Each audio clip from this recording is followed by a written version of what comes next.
Hey there, everybody, and welcome back to another episode in our Watch Basics series. My name is James, and today we're going to be talking about 4 different types of luxury watches and which ones are the best, because there's a lot of them out there. So I'll give you my thoughts on that with some examples, because I want you to get out of watches whatever it is that you want to get out of watches. I want you to know and love the watches you have so that you can be a satisfied watch collector. So with that, please do like the video and subscribe to my channel if you enjoy this type of content, and let's dive into the topic. So what are the 4 different types of luxury watches that we're going to talk about today? So the first one we're going to start with is sports watches. And of course, for that, we have the Sky Dweller that we're going to look at first.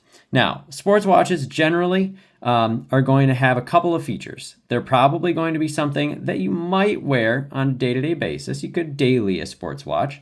It's probably going to be a little bit more of a casual watch than some other pieces might be. So this is something, maybe you wear it to the office. You know, maybe you wear it to work every day. Maybe you wear it to social events. There's a lot of different applications for a sports watch.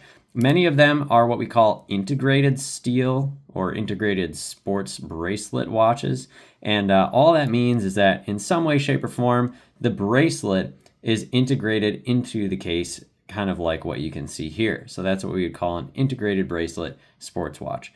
And again, Rolex is not the only good one out there. There are plenty of others. My Sky Dweller I like in particular just because you got the dual time or GMT function on here as well. So if you need something that you're traveling with, having a second time zone is nice. It's another reason why the Rolex GMT is very popular. And other things too, right? So like having an independently settable hour hand like this one does, or something like an Omega Aquaterra, also a great sports style watch. Also just really great, and gives you a lot of options as far as when you can wear it, where you can wear it. Another one that I would mention would be like an IWC Ingenieur. So there are plenty of integrated bracelet sports watches out there. And another key component of them that you may want is something like a lume. You know, if you're out in a dark setting, in a dark environment, you can see it because it's illumined. Maybe it has some water resistance. So just a very versatile piece that you can wear on any occasion. So that's the first one that we're going to cover.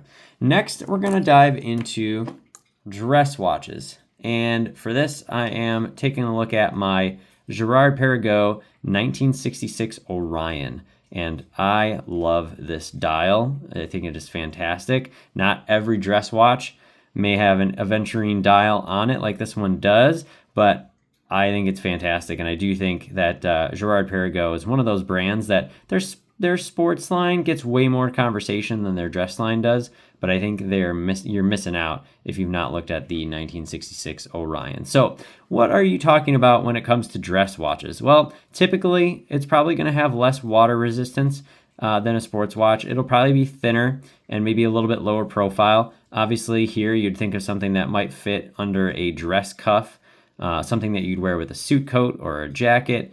And typically these are going to be a little bit more reserved for special occasions, right? So maybe it is a social function, maybe it's a wedding, a funeral on the opposite end of it. That's kind of depressing, but that's the example that I'm thinking of. And, so it would just be something that you would not wear if you're going to go swimming, or something that you're going to beat around, because you want to take care of your watches.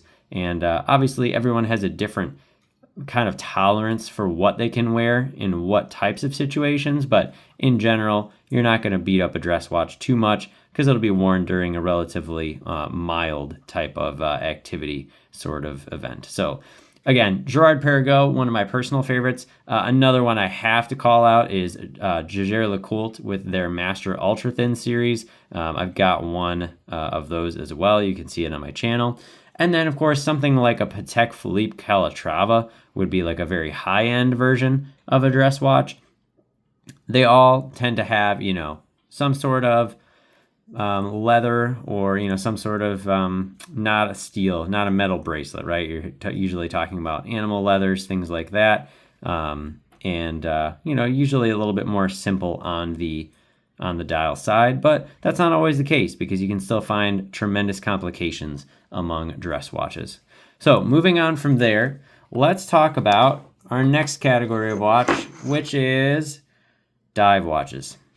And dive watches are probably, honestly, the most underused in the watch space, not because people don't wear them, but because very few people actually wear them to go diving. So this would be a great example of something like that, right? So this is the Omega Seamaster 1200 meter Ploprof, and this is the definition of a diving watch. It's water resistant to 1200 meters, like I mentioned, and it's kind of hard to find something that would be, rated deeper than this.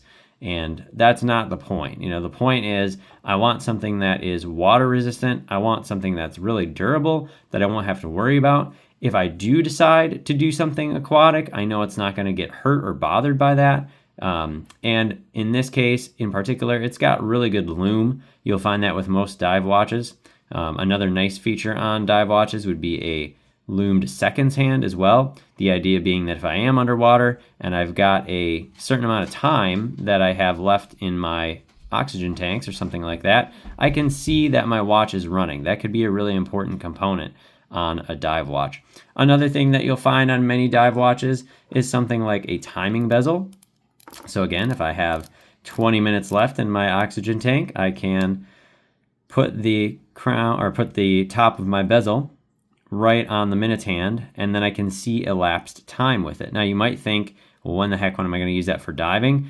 You might not, but I will say this is a very functional use for day to day, and I find myself using the timing bezel on this watch all the time. So other notable dive watches that you probably would want to look at, obviously Omega, very, very well known for divers. The Seamaster 300 meter is another great one that is very popular. There's the associations with James Bond there, the No Time to Die or the 60th anniversary edition. So there's a couple of those, plenty of them models that are great. Something like the Blancpain 50 Fathoms is another great mention here. Kind of going back to those historical roots of early diving watches, true diving watches, along with the Rolex Submariner, which is an icon, that we don't really even need to mention because we know it's there.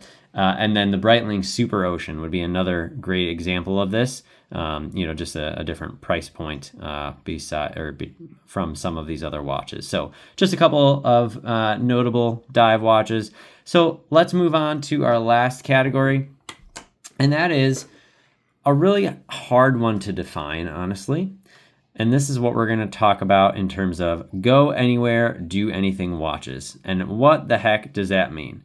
Because you might say, well, James, you can pretty much go anywhere and do anything with something like this, but you may not want to. You may want a watch that's a little bit more subtle, a little bit more under the radar. In fact, generally when I do travel, I put this on a rubber B strap instead of the bracelet for exactly that reason.